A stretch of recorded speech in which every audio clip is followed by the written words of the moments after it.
Vidaus reikalų ministerijos pučiamųjų orkestro pasirodymas Žiežmarių gimnazijoje prieš kelias dienas moksleivius kvietė ne į kokią nors šventę, o tapo akcijos Praleisk LT dalimi draugė su 2 spalvotais manekenais ir Lietuvos automobilių kelių direkcijos specialistais. Ši akcija yra projekto Saugokime vieni kitus kelyje dalis, kuris visoje šalyje tęsiasi jau ne vienerius metus. Užsukę į pradinukų ir vyresnių mokinių klases, manekenai ir kelių direkcijos specialistai dalino atšvaitus, mokino jas nešioti prie kuprinių ir viršutinių drabužių.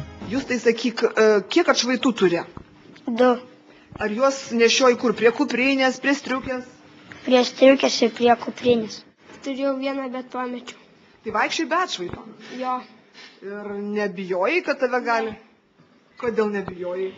Nes šaligatviu visada einu. O tavo tėvelė nešioja atšvaitus? Nelabai nešioja.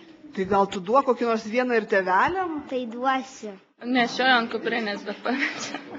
Taigi, o tavo tėvai, nežinau, seneliai, artimieji, ir broliai, seserys ar nešioja? Nešioja sesė, brolis. Tarp jaunimo gal nepopuliaru, manau. Aš nesutinku. Manau, priklauso nuo kiekvieno žmogaus.